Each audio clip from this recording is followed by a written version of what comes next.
Episode 16 with Lewis Phillips is an absolute game changer.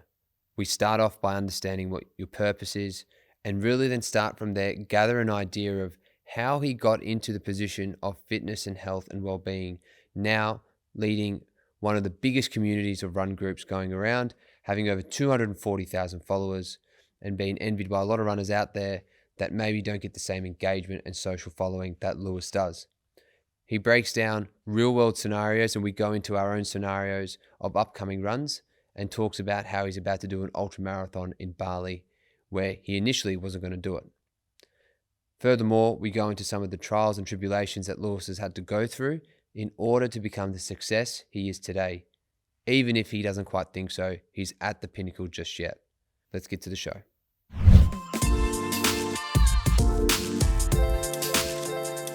Thank you for coming on.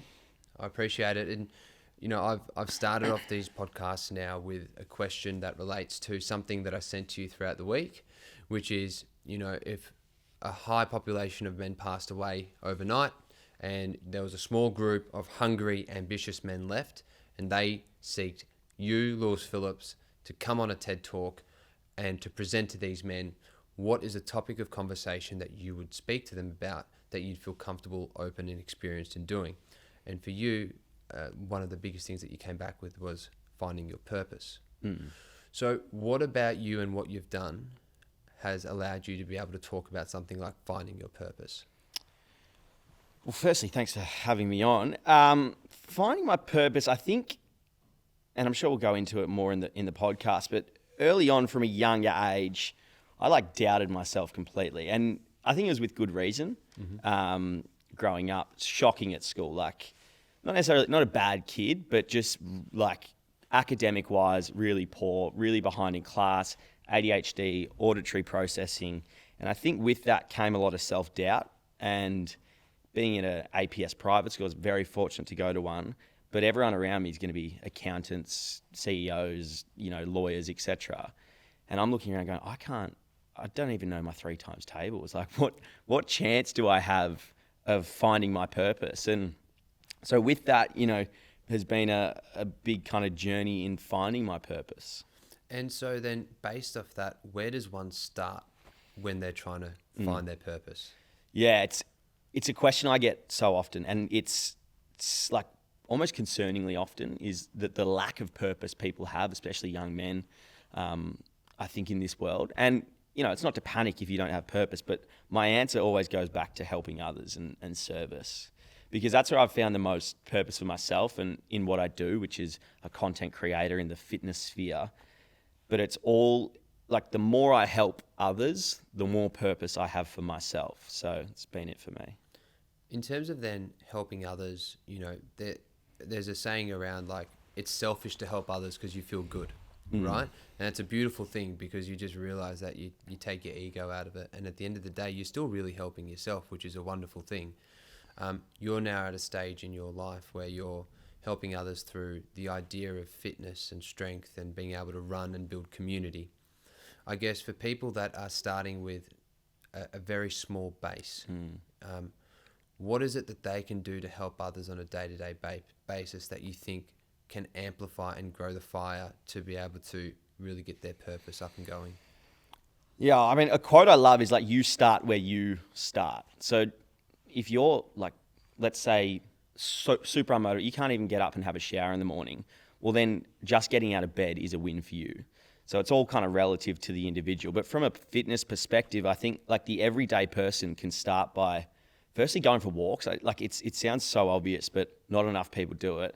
And then if you want to add something in on that is adding some running, a running element to that. So walking, running, interval style of training. I think from what I've found, especially in, launching a running app, is the ceiling people put on themselves is just ridiculous. It's no, I couldn't do that. Or I hate gyms, so I won't train in them. Or I hate running, so I won't do it. It's well, hey, you don't even know, you haven't even done it properly. So how do you know if you like it or not? I've seen my parents heaps in terms of, since a young age, we've just my whole family's spoken so down on gyms. Oh, I hate gyms. Inside, why would you be lifting? It's well, you get to 50, 60, 70 and you start doing your back every day, or, you're feeling super unhealthy, like there's a reason for them.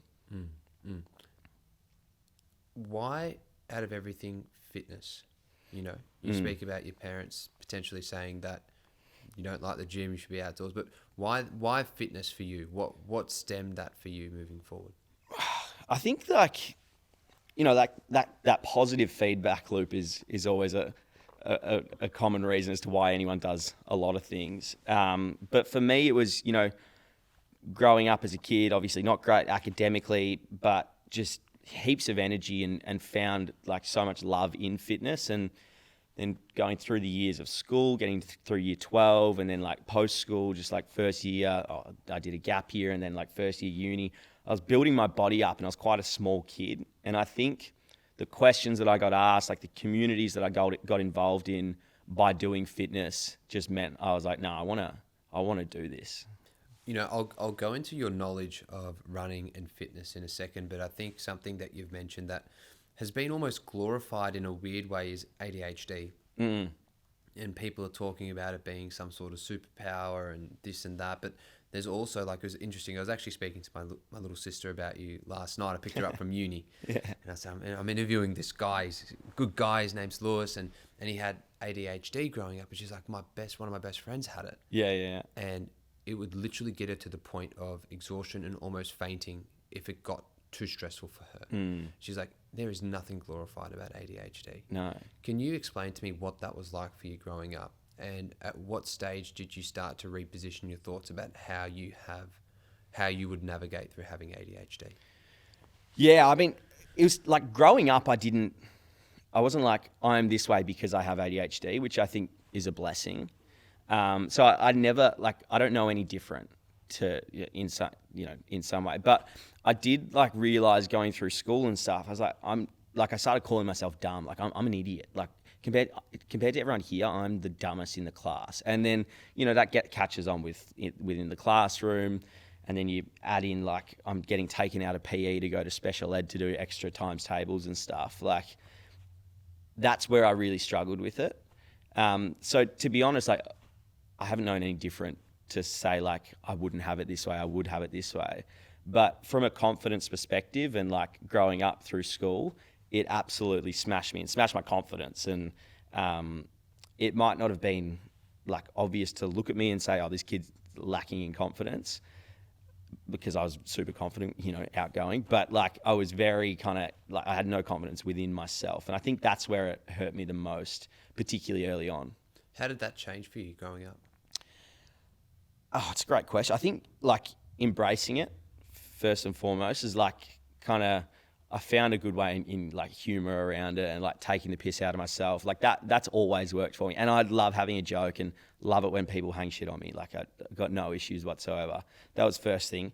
But then second thing was like actually like listening, to the people around me who are saying, you're not an idiot, you just learn differently. And so like once I understood that, like, no, I'm not, like I might not be good at the mainstream style of learning, but I can do other stuff so well. In fact, I can do other things better than other people, whether that be like fitness or, obsessing over one thing and applying myself to learn exactly what that is. And if that's like something I'm interested in, then like it works out really well for me. So I think embracing who I am and then kind of working from there has been the trick. Obviously, let's say we got a group of these young men that are listening, and part of it is around finding your purpose. The other thing is obviously around your expertise in fitness. And so, for people that don't know you, obviously now you are one of the leading social media influencers out there for running, especially if you're getting from couch to run. Your beginner stuff on how to get started running is what I believe, I've heard you say in past podcasts, blown you up, right? And then, the idea of being able to create community around fitness and running. What are some of the most important things anyone should learn or know about fitness and, more importantly, running when it comes to getting started? Yeah, it's a good question. And it's like you can go so many different ways. Like you can like what kind of fitness you want to get into. But if we're just talking about like the everyday person, let's take running, for example. It's like, where do you even get started? Well, as I said before, like going for a walk and then peppering some runs in is a really good place to start. The second thing is like mindset. Like, stop giving yourself the excuse or like the ceiling of I can't do this, I won't do this. Like, my mum just started running and she's like, I don't know, pushing 60. So like, anyone can do it and anyone is like capable of doing it with an able body. I think fitness wise though, is a lot of people just rely on motivation, and it's very kind of like grind set, bit toxic, kind of like this motivation versus discipline world. But it is true in that, like, if you're only going to rely on motivation, you've got like 5 minutes of that a day of motivation. And anyone you see who's really fit, happy, healthy, they're not relying on motivation because they know that motivation is going to go away. They're relying on discipline. And I think it's like having that forethought. Like, if I go and run this 2 kilometers, let's say, in the morning before I go to work, I don't want to do it before I get started. I don't want to do it during, and like I'm hating it towards the end. But once you've finished, those endorphins are running, you are so much better off. So it's just having that forethought. Like, if I go for a running and get started, then I'm going to be better off. And, the common saying is like, just show up. Like, just get good at showing up. Just keep showing up. Put your runners on and get moving. Have you surprised yourself with how far you've come with your own running? Because obviously for yourself now, you've completed marathons, you're doing ultra marathons, and you're a strong guy. You post a video of you doing a 100-kilo bench in the gym. So for you to be able to go out and do from that level of weightlifting to be able to run the distances you're covering is a bloody good effort. And I speak about that as a podiatrist because I see a lot of people come in injured, right? You've seemed to be going pretty well. So how have you found that process for yourself? And have you surprised yourself in that process? Yeah, I think so. I think like the thing is with running is no one says they're a runner. And it's like the common thing of like, I'm not a runner, I'm not a runner. I did 2 marathons and I'm still saying like, I'm not really a runner. But absolutely I've surprised myself. And I think surprised myself with like how far you can actually push your body. And it's like not appealing to most people in like really pushing your body's limits. But like once you start to kind of dip into that world and like really like challenging yourself, it becomes quite addictive. And I can see how it snowballs. I can see how people are doing laps around Australia by running. Like I don't plan on doing that. But like I can see how you go from like, oh, I'm not a runner to like now I'm doing a half marathon and then it's a full marathon and now I want to sub 3-hour marathon and then you're running around Australia. So I can see like the snowball effect there. But yeah, absolutely surprised myself. And I think I'm more surprised at like the mental side of it and at like how mentally strong I am with that stuff. And I see it kind of transition into like business world and just my life in general. And that one of my best talents is just like consistency. And whether like I'm having a shit day or a really good day, generally my like moods like relatively the same. I very much run with the thing of like, it's never as bad as it seems. It's never as good as it seems. And I think I've learned a lot of that from running. Like if you're doing a marathon, the last 10Ks of the marathons where it gets serious and you will go through like the most crazy roller coaster of emotions. Like 1 minute you literally think you're going to die. Like my heart rate's going, like chest hurts, my hammies are about to go. And within 30 seconds, you're like, I could run a sub 3 marathon. Like, let's pick it right up, check your pace, and you start sending it. And then you dip down again and back up, dip down. And then by the end, you're in tears, like when you cross the line, because you've just gone through all of that. And I think like understanding that, harnessing it, and like being able to put that into my everyday life has really helped. You recently spoke about, I think it was in one of your podcasts and on social media about looking to go to Bali to do the Ultra and then deciding not to go and do it and repositioning yourself to do an Ultra in Melbourne. And part of the reasons were the elevation, the humidity, and you going over there and doing a bit of a tester. Obviously, that's approaching. I know that was in May for you. How are you feeling about deciding not going ahead and doing it? Because I know it's fucking hard when your whole branding is around running for you to make a call around that. And, because there are people that are going to listen to this and are going to go, well, I like your philosophy around that because it was smart and educated. And you'll have other people that will look and go, fucking push through it, mate. David Yeah. Goggins, come on. Yeah, You know, yeah. get in the hurt locker. So how are you feeling now? Because it's coming close to May. It's only about Mm. 6 weeks away from your actual, when you were going to run. And has your thoughts changed in that journey from when you stopped to where you are now? Yeah, it's a great question. Good timing as well, because I just re-signed up for the Bali Ultra. Did ya? Yeah. Fuck off. So what happened, for those that don't know, I did a podcast. Essentially, I announced really prematurely that I'm going to do this Bali Ultra, 55 Ks.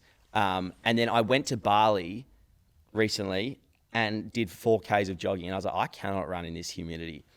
Anyway, I was doing it with my good mate, Charlie Crozier, who you've had on the podcast, also Zach. And I was like, boys, I'm out. I cannot do this. I'm going to do the Great Ocean Road Running Festival, which is a 60K ultra, but it's on home soil. It's only 1,000 meters of elevation. Sign up for the Great Ocean Road one. And then, you know, like seeing Charlie heaps, we're doing runs together. And then just this thought starts creeping into my head. It's like, oh, I reckon I could do both. So the cutoff for Bali came 2 weeks ago. And I was like, you know what I'll do? I'll just sign up, and then I have the opportunity to do it. And so I signed up, and prior to all of this, I announced on my podcast that I'm not going to do Bali, as you just said. So I'm going to can Bali because I think it's unsafe. I think it's a bad idea. And then the response to that podcast and the video is like, to be honest, you're just being weak as piss. And probably look internally and go, yeah, that's probably right. I probably am. So I'll go one better and try and do both within a 7-day span. So I think it's manageable and I think it's doable. And I think, like, what's the worst that can happen? You know, so I'm signed up for Bali on the 10th or 11th of May. And then I've got the Great Ocean Road Ultra on the 17th or 18th. So it's about 7 to 8 days in between. And yeah, I'm actually feeling really good about it. I'm feeling really good for the race. I'm feeling really good mentally for it. And my theory is, like, what's the worst that can happen? Like, I could snap a leg, sure. I could do something bad like that, but I'm not going to die. No, probably from like a scientific point, probably the only thing is around like tendinopathy. Yeah. Yeah. You know, and like I've had from 0 to 100, I did it like a half marathon, and my background's a sprinter. And I know I got like really bad, like glute med tendinopathy, which is like an old woman's problem. Yeah. I struggled with that, right? But it's one of those things where if that's the worst that's going to happen, and you know what the provisional risks are, and you've seen someone like, I know you see Benny and get some assistance with that, then, you know, you're able to be prepped for best and worst case. What I'm also interested to know is then, has your training then changed significantly now that you know you're going to do both? And one other thing was, you mentioned that you were worried about the effects that it may have on you later in the year. Has something in the later of the year changed to help influence you saying yes to this? No, I think the influence comes from the fact that I don't think I'll have this opportunity again, in that both Charlie and Zach are doing it. Two of my really good mates. We've done pretty much all their marathons together, and they're not going to want to do Bali again. Like, it's kind of tick it off and get it done. So I'm very, like, my mindset comes from the fact of like, I may as well just do it. And to be honest, if I can get through Bali, and then, like, honestly speaking, if I'm like too cooked for the Great Ocean Road, I can run a half marathon that day. I can do, like, I don't need to flog myself in the second one. Now, I think I'll get through the full ultra. But nothing changed later in the year. I'm definitely, like, I'm pushing for a sub 3 hour marathon is the goal. And then hopefully some travel stuff, potentially with sponsors. So don't want to affect those chances. But in terms of training, yeah, like picking up hills a whole lot. I did 30 Ks of running this morning, and it's just all slow, low heart rate stuff to just like ticking over, and you're just like turning over the legs and keeping the heart rate low. So training's like gone from trying to get pace to like just like longevity, aerobic base, and a few hills in there. So I'm going to flip this, right? So I'm actually going to be in Bali at the exact same time. Huge. Right? And my mate is doing a run in Ubud up the volcano, right? Yeah. It's a 15-kilometer run. Now, I documented on my socials that I'm getting a hair. I've had a hair transplant. Nice. Right, so I've shaved it off, and the hair's growing back. But I'm not allowed to train or do anything for a month. Yeah. No sweating, no nothing. 2 weeks later, I go to Bali, and he's like, "Fucking run the 15K with me." Now, for you, 15K not be much, but for me, let's pretend I'm one of your people that come into your community. Yeah. Right. And they go, "Hey, I want to run this 15K." Sure. Right. What's the advice that you would give me to be able to, one, calculate whether that's a good decision, and two, do it if I wanted to do it? As in, yeah, I mean, like, my theory is, like, what's the worst that can happen? I mean, obviously, like, injury is potential there. Do you have time to train for it? I've got 2 weeks. 2 weeks train, yeah. I mean, you're a fit, healthy guy. You'd be surprised, but yeah. I reckon you could do it for sure. But in terms of like advice, before I made the call on this Bali thing, I called one of the world's best ultra marathon runners. I'm so lucky I have access to this. And she was saying, yeah, do it. She's like, yeah, like she thought it through and like, have a think about it, and if it's actually worth it. She's like, to be honest, you may as well just do one. I was like, no, but I want to do one with my mates, and then I've already agreed with like my sponsor Brooks that I'm going to do the second, and like I don't want to let them down. She's like, so well, just like you should be able to tick that off. People run hundreds of kilometers for days on end. So, I mean, it's not the most scientific approach, but in terms of doing like 15Ks in Bali, you can kind of dip your toe in a little bit and jog for 5, and then if you need to stop and walk, well then that's okay, and then jog for another 5 and stop and walk and jog for another couple. The reason why I'm saying it is you're incredibly fit, and you ran 4 in Bali and said fuck this. Yeah. Right? So after a month of Sure.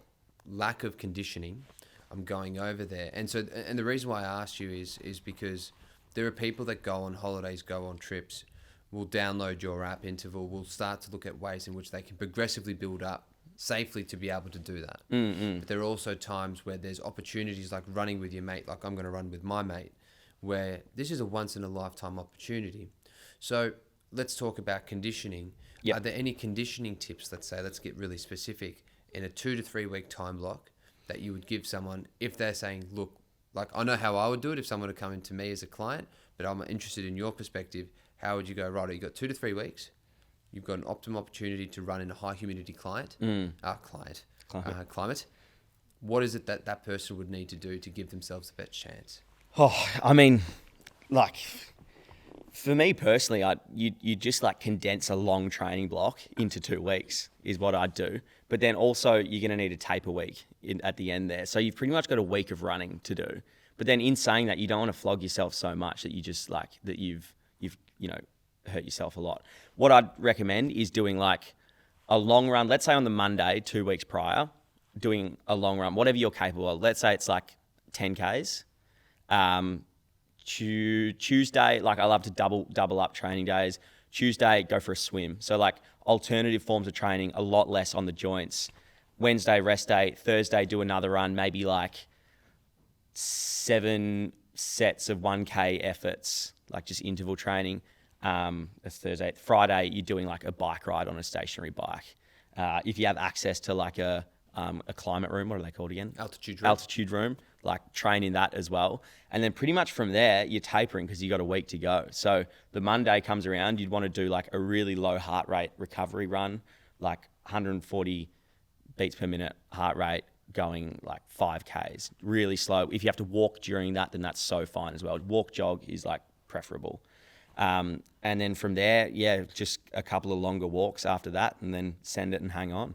Love it. Is my recommendation. How would you go about it, do you think? Yeah, so it's interesting. So I think if someone is coming into me and they said, Steve, I have to run this no matter what, I'd go, righto, find out whatever you're capable of day one.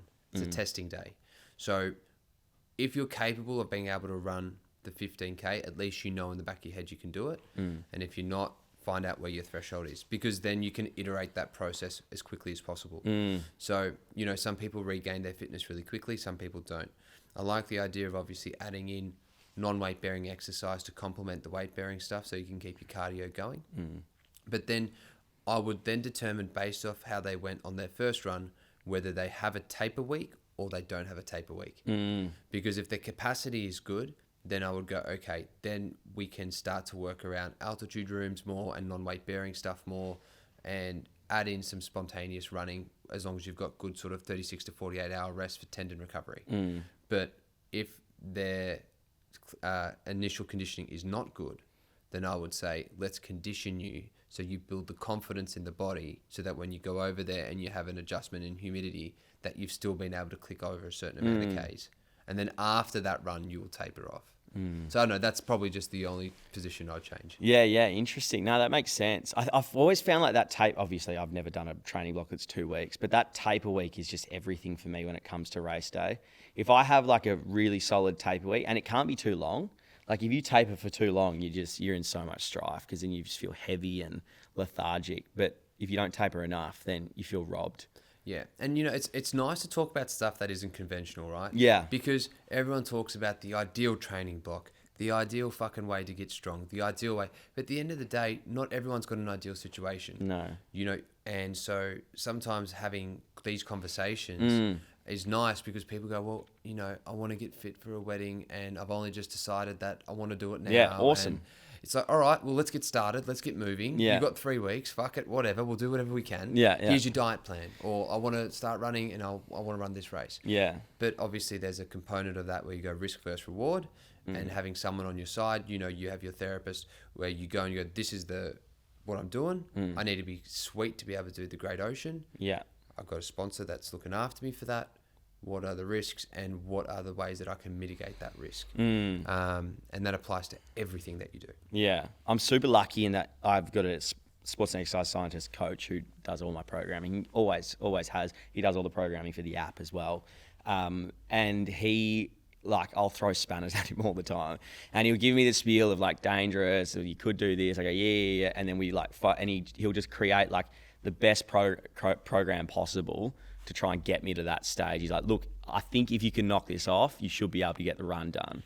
And it's cool to see, like, watching him go to work, and like he throws little things in here and there, like you're doing a swim on this day, and then, you know, a double day of training, because he knows like I'm capable of doing that now. And like it's so cool to like watch it all come together. And it's fun to throw those spanners in. As you said, like not everyone has the optimized training, the perfect 8 hours of sleep into, you know, into like not eating 3 hours before bed for diet. It's like, we can't all do that. And I think that's been a huge part of my content as well, is like recognizing I love a beer on the weekend. Like I love hanging out with my friends. I love eating shit. Like it's so unrealistic for all these like influences of like that, you know, toxic kind of grind set, where it's like, if you don't work out 4 times a day, eat salad and go to get 10 hours sleep, like you're nothing. It's like, what about the 99.95% of the population that are going to consume your content? You know, like it's so far beyond them. So that's always been like an angle I go at it with. And that's an angle that my coach has kind of helped me with a lot, I think. Yeah, no, it's important to be able to put out like realistic content. Yeah. One thing that I always find fascinating when I talk to runners, and I talk to runners every single day for work, I love knowing how they get out of the hurt locker, right? So for people that start running or people that are experienced runners, we all experience the hurt locker. We all experience going, I can't fucking go any further, right? I had an experience in Byron Bay doing the light tower run, but we accidentally took a wrong turn and went down a hill, and then found out like that's not the way to go up and around. And then we had to do a big turnaround, and I had just come off the piss. I was a night out. It was New Year's. Strong. I was still running though. Done well. Still running. And I'm like running with my mate, and he's so much fitter than I am. Yeah. And I still remember going around the bend and just seeing the lighthouse. I thought I was close, and it was just so far away. And I was just broken, right? I'm broken, and my leg, I'm like, I'm not fucking giving. Like, and you start to tell these things in your brain. What do you tell yourself when you're going through a hard time running? Because we all go through it, and you're about to go through it. And do you have any little tips and tricks? Yeah. First one, if you can walk, then you can run. So like, it's all about kind of momentum and going forward. Like, just try and tick the legs over is like the first physical thing I kind of say to myself. The next thing is interesting. I went for a run with Cooper Chapman kind of recently, and he's saying he had someone on his podcast. I forgot who it was, but they were saying treat your mind like when you're on these like ultra marathons or like whatever, any kind of run, treat yourself like you're a tourist in your mind. So like when your body's throwing things at you, you're like, oh, like, wow, it's interesting. I'm feeling this. Like you're not responsive to kind of what your body's throwing at you in some regards. So I love doing that. Like getting to that hurt locker and being like, wow, so this is where we're at. Like this is what it feels like. Here I am. Okay, you know, when you've taken the wrong turn, you got to run up the hill. It's like what are the emotions that are coming out? Like anger, sadness, like really pissed off with yourself and whoever made the decision. I think when you're running and when you're fatigued as well, there's quite like a level of like self-indulgence and kind of expectation that everyone should care what you're doing. You know, for example, if you're running and someone cuts in front of you, or like someone slightly moves out of line when you're really fatigued, you're like, what are you doing, you silly? You know, like you get so pissed off at people, quite self-entitled. And I think just like understanding that, it's like, oh, here we are again. And like walking into your mind and visiting it like you're a tourist. Like you're just kind of looking around, oh, this is where we're at. I think it's like a fun way to go about it. And then the other thing is like, what's the alternative? Like what, you just stop? Because I'm gonna have a shit day if I stop. Like if I did an ice bath the other day and I was on my own. I haven't done an ice bath in so long on my own. And I only went up to my chest. And like after that, for the rest of the day, I'm like, I'm such a soft prick. Like I came up with this excuse, like, oh, I just need to like cool my legs down after a run. Like I don't need to go all the way in. It's like, why did you not just go all the way in? Why did you not just finish that run? So I think having that forethought and like being like, well, what if I just stop here? I know I'm going to be really pissed off with myself. It's almost building that body of evidence that no matter what, yeah, you'll always find a way to get through. Yeah. And you just tell yourself that. Yeah, exactly. Just keep ticking those legs over. Keep ticking. One by one. Oh, the ice baths are fun. And I've done a couple of them, mate. And you definitely know that when you're getting into them, you know, if you go with Charlie and Zach, who are two boys that are absolute legends, they'll always pop in the budgies. Yeah. You know, and that's... It's like, no, there's not much skin holding on there, mate. There's not much holding on there. It's brutal. And I think ice baths are like the peak of kind of like almost mental fortitude. Because when you hop into it, like a sub 6 degree ice bath is like, it's like full, it's life or death is what your brain is telling you. It's like, you're going to die if you don't get out of here. Your breath, you're gasping. And then to just be able to sit in that and then, you know, like get through that. Man, you can do anything after you've done an ice bath. You can never be angry once you finish. Never be angry. You get out and you're like, yeah, I've just accomplished something. Yeah, and get out of my way. Like I'm on one. Yeah, I love that, mate. To get to the stage where you are now, obviously, you know, you're thriving on the social stuff and you're running yourself great distances and building a community around you. It all starts from somewhere. Right, and so I'd love to know a little bit about your upbringing, how you got to the stage where you're at, your dynamic in relationship, you know, with your family life growing up. Oh, mate, super fortunate. I come from the best family ever in terms of dynamic. Like, I've had the most fortunate upbringing. It's just incredible. So, mum and dad still together. Different dynamic in that mum's a breadwinner, dad's kind of always raised us and looked after us while mum's been at work and stuff. Dad's a teacher, and I think that complemented like mum's corporate job really well, in that he could look after my sister and I. Got a sister, obviously.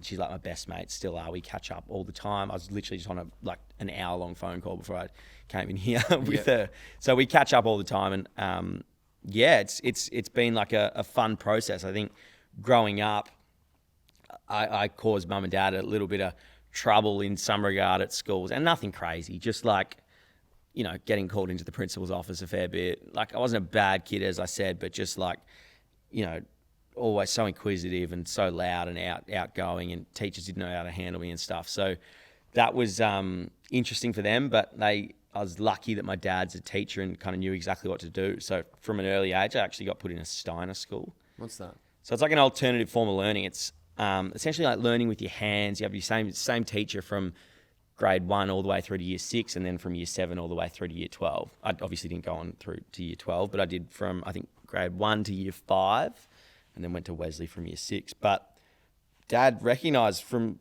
prep, like, he's not learning like other kids, so we need to find an alternative way to keep him engaged, and put me into a Steiner school, and that was just fantastic. And I attribute a lot of my creativity and like the person I am today to the Steiner stuff, because like Steiner's just full of like the most beautiful kids and like the most beautiful kind of style of learning and all about nature, and it's quite like hippie kind of thing. So anyway, really lucky for that. And yeah, grown up, I think, with a different kind of upbringing to a lot of people, and that my dad was not the breadwinner, and that's been awesome for me. It's been nice. I want to ask a question about Steiner School. So a lot of people here would have not gone to a Steiner School that are listening, right?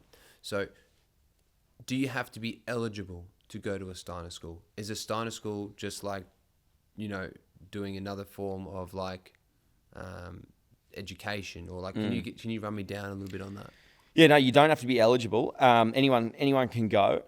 So it's essentially like, and I'm not like a Steiner School, No, promoter. but it's just I'm trying to recollect, but yeah, so anyone can go. And the kind of theory behind it is like empowering kids. I think it's like working with your hands. So great for someone who's like a visual learner. Like for example, we used to have classes where we were like making things with beeswax, doing like woodwork, and like then we were learning maths. I like distinctly remember learning maths with like we had like little gnomes and like different colored gnomes for different times, division, subtraction, etc. Like there are different colors. So it was really good for me in learning in that way, being a very visual learner. And then on top of that, like encouraged to play an instrument, which most schools do. Huge emphasis on sport and stuff. So it's a different style of learning, and it's a big wake up going from that to like an APS private school. I can resonate to some extent. I started a private school in like year 10. Yeah. And the shock horror from going from like, it was a pretty like relaxed public school to like a thriving private school. Yep. Man, I was like so overwhelmed. Hey, I was like, where the fuck am I? I'm like, surprise. Yeah. Everyone's got Mercedes and BMWs. Oh, and mate. I'm like, what the fuck? Yeah. I've never seen all these cars in my life. What is that? Legit. I still remember like, my first day at school, we had like, this seems so like nothing, but we had like 2 levels. Like we had a ground level group of classrooms, and we had a second tier, and you have to get the stairs to go. I'm like, we have stairs to go to more like higher classrooms. Like I'm like, is this like, fucking real? Incredible. And we have our own football oval. Are you serious? Like all this shit was like, I was like, wow, what the fuck, right? Super cool. It's funny, like coming. I've copped a lot of like shit for going to a Steiner school in my latter years, and it's all like, it's all good, like it's all fun and games. But at the end of the day, I look back at like the Steiner kids and like the people, the parents, and like the teachers, and like they're just like such beautiful people. Like, so there's no materialism in Steiner. Like they don't care about money, and it's always refreshing to like I always say, like I'll cop shit for it and happily, but at the end of the day, these people are like the most happy, beautiful individuals that I've met ever. And I think the Steiner kids and people have like inside what a lot of people are searching for in like the hustle and bustle of private schools, and in that Deloitte accounting, uni world. Like they're searching for what Steiner kids have. You spoke about with me throughout the week around having an unquenchable fire to always feel like you need to do more, right? And that feeling of, are you doing enough? That's something that I personally resonate with, and I know there's a lot of blokes that, feel the urge or the pressure, whether it's externally or internally, to go, I could be doing more. Where does that come from? Because if you've grown up and you've had the Steiner upbringing, and it's there's no materialism there. You go to Wesley, and you've got parents that have supported you the whole way through. How does that level of fire come through? Because if you haven't looked at yourself with all the things that you've gone and done in your short lifespan to date, it's a fucking ton of stuff, and you still don't feel like nowhere near it. You're optimizing your productivity. So where does it come from, and is it healthy? Or is it healthy? That's a good question. So I think it comes from, like, I hate being doubted, and it's because I've been doubted like in my earlier years from peers and from my own self. So now, like, the second I sense doubt or like hear doubt about myself, I don't lose it, but I'm like, I gotta like work so hard. Like I'll outwork anyone, I believe, when it comes to like doubt. So I think that's where that feeling of like never doing enough comes from, is because I'm like so scared of feeling like I did when I was in, 10, 11, 12, year 10, 11, 12. I'm so terrified of that feeling like rearing its ugly head again that I'm like almost always running. And I think, I don't think it's healthy, to be honest. I don't think it's hugely healthy, but I think it's kind of like I'm 25. Like if there's ever a time to grind and work really hard, it's right now. So yeah, I don't think it's hugely healthy, but I definitely think it comes from like earlier years, and I think it's really common. I think it's a lot of people I know, a lot of young men I know are like really having that issue of not doing enough, and there needs to be a point when you stop. Like there needs to be a time when you go, oh shit, all right, it's time to kind of like be happy with where I'm at and content. Have you had that happen to you anytime recently, where you've had a moment of realization where you're like, fuck, I just need to be happy and content? Yeah, I'm very happy. Content, probably not as much. Like I'm like somewhat content with where I am in life, but like I also feel like I'm like a fair way off the mark. Like I feel like I need to be doing a whole lot more. But at the same time, I'm concerned if I reach that content feeling too much, then like that drive is going to stop. So it's like I'm so happy with where I am, and particularly the people around me. Like I've got the best mates, like the best group of friends ever. I've got the best family. I've got the best, most supportive girlfriend. So I've like got everything, like all my ducks in a row. But in terms of like where I am, maybe materialistically, economically, those two things particularly, like I keep grinding to like get the life that I want, which is like which I envision to have a lot of freedom and, ability to do whatever I want. A lot of people don't have the balls to talk about wanting to chase financial freedom, and the great thing is that you've got a lot of your other ducks in a row.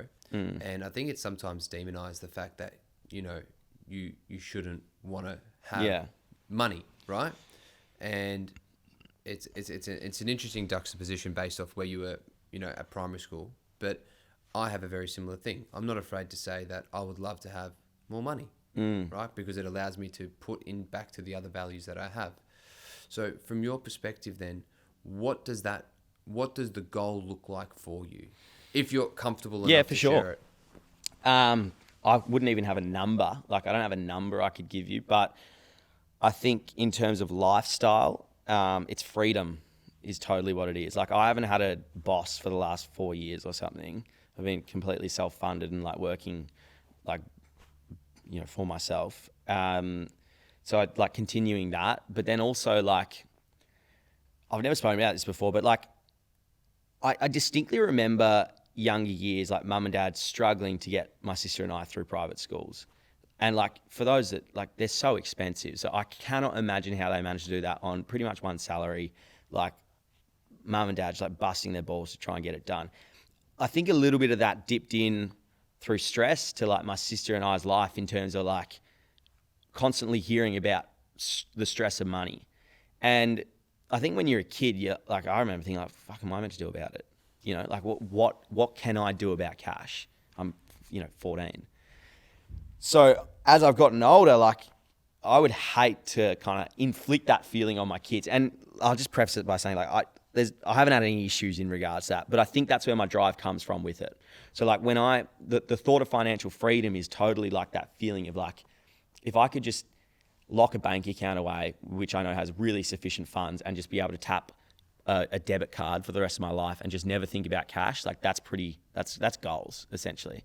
Might not be realistic, but I'll work bloody hard to try and get there. But I think that's where my drive financially comes from, is like, I don't want to give that to, hopefully the kids I have one day, is like that stress of cash.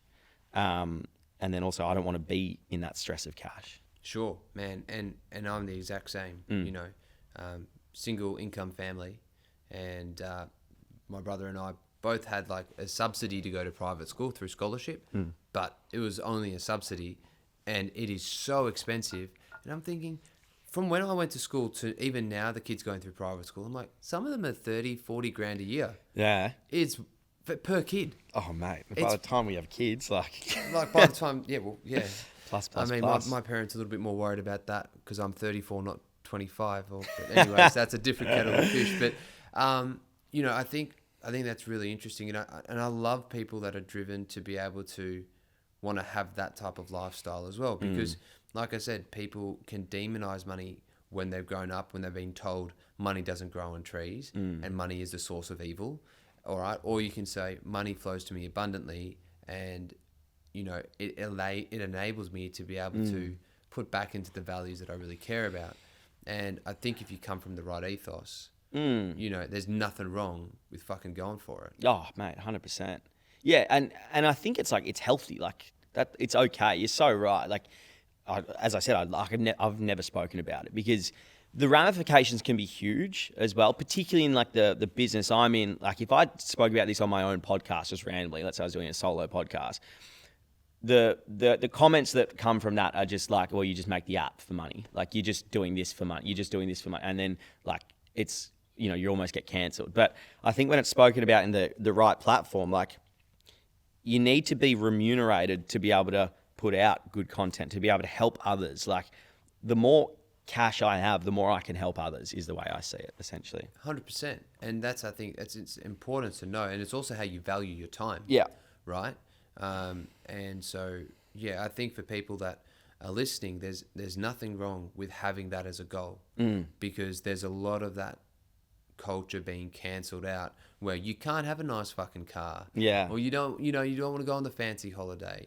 Whereas, like, being a bloke, sometimes you do want that shit. Oh, mate. And it's awesome. And it's elite. And it's fucking elite. Yeah. And, you know, and everyone's afraid to fucking talk about it. And I'm like, nah, let's go there. So I'm really glad you did, because I think for someone at your age, probably a decade before me, it's still nice to know that there's a bit of hunger in there. Oh, yeah. That can supplement with good ethos. And having good ethos is really important. Yeah, for sure.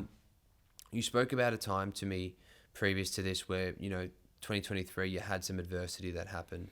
Lost someone close to you, and then you were able to really take a step back and learn a few things from that. Yeah. I think that's a nice tie-in and segue into this. Can you run me through that and what you've come from? Yeah, for sure. And so my uncle passed away last year, like late last year. So it's like relatively recent. And just like, he was 54, I think, 53, 54, passed away from cancer, ripping bloke in real estate, worked like a dog, super successful. And I think just seeing that, like, gave me, it's like good understanding, like what matters in this world, you know? And not saying he was living anything, like doing things differently to necessarily how I would, but I think it just gave me a real appreciation for life and how quickly it can be over. Because it's like, one day we found out he had cancer, and it's like, oh, he's got cancer, like, that can be fixed. And then it felt like quick as, particularly for me, he was over in WA, so I was very removed from it. Me being in Victoria, him being in Perth, like, felt like cancer, and then like bumbling along for a little bit, and then he was dead. So it's like, you realize that, and it's like, oh shit, this can be taken away really fast. So how do you want to live your life about it? Like, I can grind, and I do grind, don't get me wrong, but man, like my best days, like what would I do if I had one day to live? It'd be probably kick it with my mate Jesse, and we'd sit on the couch and like watch a movie and just chat. Like, that's it. And then hang out with my girlfriend, probably, you know, throw some family in there as well, keep them happy.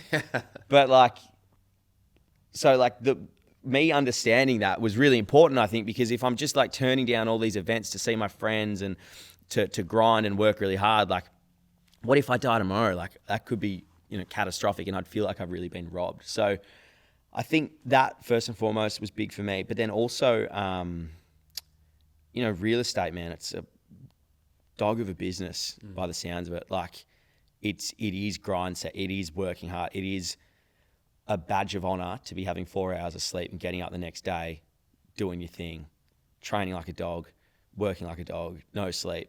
And all of that's inflammatory. Internally, it's physically inflammatory. You will get cancer by doing that. So, yeah, I think more of an emphasis on health as well is a big one. And then I think the third one is just like how I deal with stress. So, like pressure is a privilege, and like that feeling of kind of being stressed and how I tell others. So instead of like when I meet someone now, instead of someone going, how are you, mate? Oh, flat out, I'm busy as. Like, I feel like that is just speaking cancer into my body by me saying that. I'm like speaking stress out. Like, I'm putting my stress on you and saying, Steve, I'm fucking so busy. Like, I'm so stressed. And like, I feel like that is so bad for you. So I think just changing my dialect and changing like how I speak and how I feel about stress and when I am busy. Great level of EQ, man, because obviously the way that you talk, your brain and your mind will remember that. And, if you write it down, that's like a mirror to your brain, a mirror to your mind. Literally. And so for you to have that EQ, especially at your age, to be able to realize you are the words you speak to some extent is super important. You hear people always say, I'm too busy. Oh, I'm busy. Yeah. I'm busy. How are you today? I'm busy. And you're like, it boils my blood. it fucking boils my blood because it's like, okay, that's good. Does it serve you to say that you're busy? Yeah. Every single day, every single time that I see you? Mate. No. But the thing is, my theory, like why? Like, I couldn't give a shit if you're busy, to be honest, mate. Like, it's like, are you telling me that as a badge of honor? Like, what's like actually breaking it down and understanding why someone's saying that? I think it comes from insecurities. I think it comes from like if they're not actually busy and like they feel like they should be, so they need to speak it into existence. I don't know. It's like so much you can go into it with it, but like just seeing that, like my uncle losing his life so young, and it's like that world of real estate, that world, it's similar to content creation. Obviously it's a different world, but like you pretty much work for yourself. He owned his own company. Like you work for yourself, it's up to you how hard you work and what you make of it. But then also it's up to you how you like wind down. And it's very similar to what I do. Let's talk about winding down then, because managing stress is really important, right? Especially if you're hungry, right? You got the fire, you're hungry. You're chasing your dreams, you're chasing your goals. You haven't clearly set them out, but by the sounds of it, you know in the direction you want to go. How do you wind down when you know there's more to do? Oh, it's a good question. It's a real good question. Couple of things. Firstly, like mentioned Jesse before, like I'll catch up with him 5 days a week. We're lucky we live near each other. But like literally see him 4 to 5 days a week, whether it's for 20 minutes, whether it's at the end of the day for 2 hours. Like that's my ultimate de-stressor, is just kicking it with him. And no, we don't need alcohol involved to like have the deepest, best conversations. Like it doesn't matter what it is. We'll just kick it for hours on end. And I come back from those, being with him, like driving home or getting home, just being like, I feel so refreshed. And I think that's a good sign. So that's one. The other is obviously like seeing my girlfriend, spending time with her. Like another one, that's how I really believe, like her and I are so compatible, is like the feeling you get after is like refreshed. That hasn't been consistent for me with, past girlfriends. So I think that's a really good sign. And then I think like personally, like being on my own and like sitting in my own head, like I love doing that. I love doing things by myself. I'll actively like say no to plans with other people just to do it with myself. Whether that's like just going to the shops and like one of my housemates like, oh, I'll come with you. I'll be like, no. I want to go on my own. And like just to be in that element of like by myself. And that's a huge relaxer for me. And then of course running, I suppose that like feeds into it, but training and running is in there as well. How you feel after you spend time with someone in your environment is obviously huge, because you take on energy and you give energy out, right? So if you can give and receive and genuinely feel like you've been charged, what a great way to be able to alleviate stress, because it's no longer I need to dampen something. It's like I'm actually charging up. 100%. Right? So it's a complete flip on almost the question in that specific mode. And that's awesome. So, for people that are listening, it's like charging up. It's like, how can you charge yourself up? You spoke about ice bars. We spoke about surrounding yourself with great mates, which both of us have got great sets of mates. What else do you do to charge yourself up to be able to, you know, get yourself right? Is it nutrition? Is it gym? Is it, you know, is it that like Alex Hormozy style? I fucking love my work so much that I don't need to do anything else because like that's my passion and I get fired up from doing it. Like, is it all those things? Like, what else is? I definitely have like a set few things I need to do to charge myself up. Like routine, I enjoy a bit of routine, but I mean, starting with sleep, like a good solid sleep. I can even have like 6 hours and still feel charged up, but ideally like 7. Very rarely get 8. I strive for it, but my body just doesn't let me, it seems. So that's one thing. Fitness and activity in the morning is like so important for me. Like if I get my fitness done early in the morning, I'm good to go. Like I'm switched on, I'm laser sharp, like ready to fire. And then a good coffee, to be honest, mate. Like a coffee is huge for me. But particularly sleep and fitness is a lot. And then like diet, I've kind of got diet figured out, I think, so I don't have to actively think about that too much. That's awesome. Sort of moving from like, you know, family adversity to now where you're at right now. You're about to run Bali. You've got your app that's launched. You've got your running community, and you know you're looking at probably like apparel and all that other stuff. And you've obviously got your sponsorship. That's a lot to handle, right? How do you manage your current success and blow up of success? Because that's been something that's happened over the last couple of years. And what do you do to be able to make sure that you're keeping in check with yourself throughout that process? So like managing like all those things that you just mentioned, I'd say one of the things I'm best at is delegation. Like I'm so good at delegating things and putting trust in others. And like sometimes it comes back and bites me, but like I've got so many people around me that are helping me do all of those things, whether it be the coach making my programming, whether it be my business partner, Jordan, who's helping with the app and stuff. Like there's so many different areas where I don't have to be totally like on the front line for everything. And I think a big thing with that, particularly with the app, is like understanding what your skills are. Like, what are you here for? I'm not here to do ones and zeros and build an app. I'm here to promote the app. I'm here to get people onto the app. I'm not here to do the email marketing behind the app. We've got someone for that. I'm not here to do the program. We've got someone for that. And I think that the second I realized, not only in business, but also in life, like the more you can delegate and like find the right people for the job, like the better off you're going to be. You might have to, you know, pay someone, you might have to give them some equity, but you'll figure that out pretty quick. What was your second part to that question? The second part of the question was how are you handling, you know, the success that comes with, you know, blowing up. Because whenever you do blow up on social media, and I've seen this with friends as well, there comes a couple of things. One, there comes opportunity, and 2, there comes hate. Right? Oh, yeah. And so, you know, there are people that glorify what you do, but they don't understand the hard work that comes behind it. So how do you handle the glorification and the opportunity that comes with it?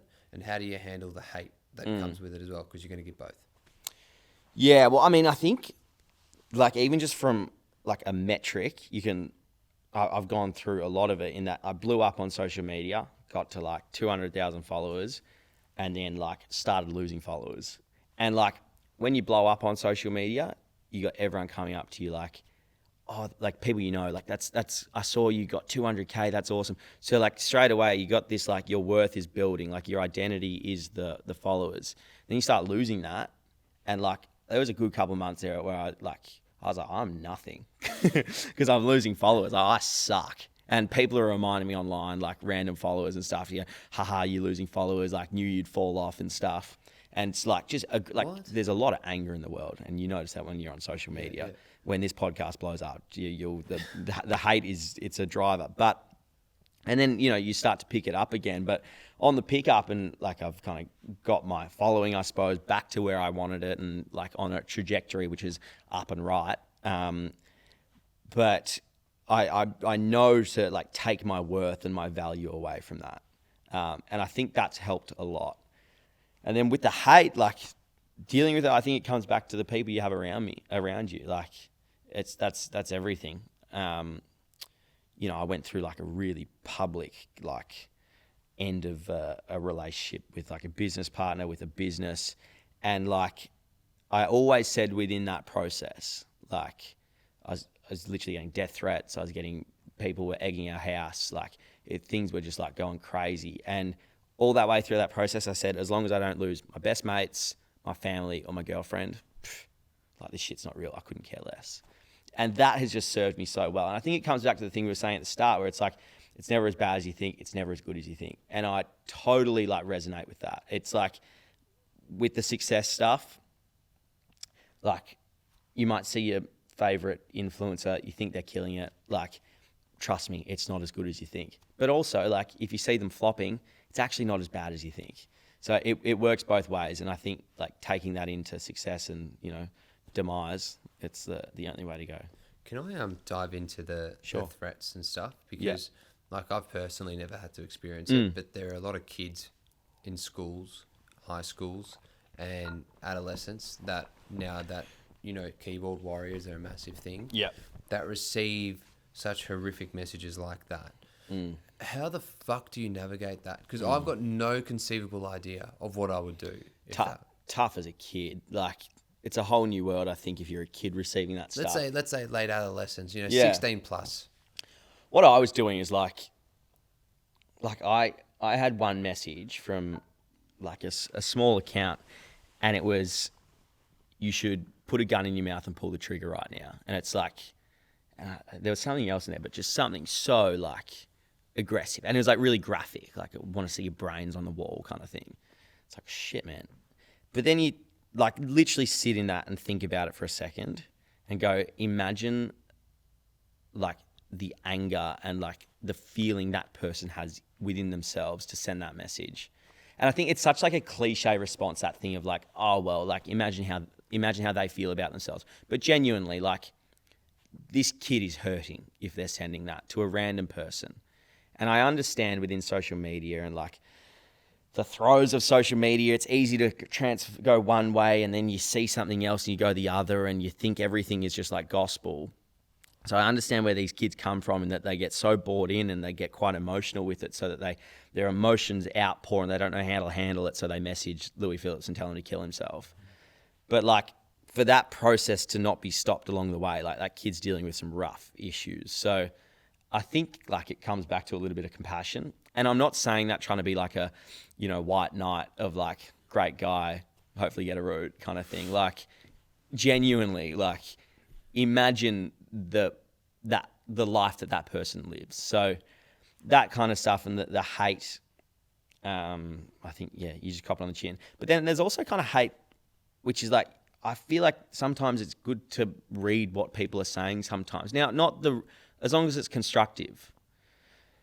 You know, if it's go and kill yourself, obviously don't look at that. But like, if it's, you know, these, like, your old videos are so much better, like maybe look into that a little bit. Like, why are people not liking this? Or if someone's actually giving you advice, running world, for example, runners hate me. Professional runners, like, I get so many messages all the time from like pissed off runners because I'm doing what they want to do, but like their stuff is so unrelatable that they just can't transfer it onto a screen. So I've like kind of cracked this audience where it's like relatable, but then also like doing some cool stuff along the way. So with that comes some really angry runners. And what they'll do is they'll abuse me. And if you just like filter out all the swear words, you actually get a really constructive message of like what I'm doing wrong. For example, I used to I thought I was doing recovery runs after footy, and I was going for like these 10K jogs at like 177, you know, heart rate. Yeah. That is not a recovery jog. So I had this one guy, I think it's Tim was his name, and he's like, you're a fucking idiot. Like, I hate your content. A recovery run is not 177. It's actually 140. Take out the top bit. A recovery run is not 177. It's actually 140. Like, do a bit of research. Do a bit of research on that. Shit, Tim's right. So take it and roll with it. So sometimes like there are gems in there. And I think a lot of people take like constructive criticism for hate sometimes. Yeah, and I think that also shows a really good idea about getting started. Because at the end of the day, if you wait to do a fucking degree in everything, this, that, and the other, you aren't able to learn quickly, right? And at the start, when you're trying to grow something, you're going to fuck up. And for people that are trying to grow something of their own, whether it's their own financial prowess, whether it's their own relationships, whether it's their health, they're going to make mistakes. But you in the process of that, if you're open-minded, you can pick up much quicker. And for you in that social media context, that's awesome to hear that you're able to filter that so quickly and so early on.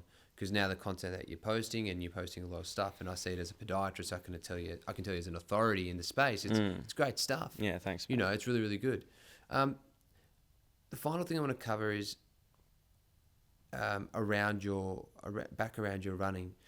Is there anything that you would like to talk about regarding running that we haven't covered today that you think could be beneficial for people that want to get moving, running, or improve their running? Yeah, I think like with running, and from what I've found is like a lot of people have a really negative correlation with it. I had I thought running was like pre-season running for footy. I remember I used to play for Melbourne High Old Boys. Your old school, wasn't it? No. I was a Melbourne High. I'd give you the hot tip. Wasn't except I was Brighton Grammar. Oh, really? I thought you were from year 10. There you go. Yeah. I used to play for Melbourne, High Old Boys, and like the pre-season we used to do, like just like gut wrenching, vomiting, just the worst feelings ever. And that was my correlation of what going for a run was. You know, you take that. That's like you've got all these middle-aged men who have stopped playing footy. They're working a 9-to-5 job, like they're struggling to get into it, and they look at running, they go, no, it's not for me. My theory is if you're not enjoying running, you're doing it wrong. And I think there's a way to enjoy it. And the way to enjoy it is a lot of slow stuff. It's starting small. It's not biting off more than you can chew. You know, I suppose a little bit of promo for my app, but like if you sign up to the app and you're a beginner, you do the onboarding questions and it's all really beginner stuff, you're pretty much going to be programmed to do like a 200 meter jog into a 200 meter walk for your first session. Like even a 100 meter jog into like a 100 meter walk. And we have people message us like, has there been a muck up on the app? And it's like, no, trust the process, just like get through. We need to build you up slowly. And like there's a big emphasis on trying to enjoy it. So I think like if I had to leave you with one thing with running, it's if you're not enjoying it, you're doing it wrong.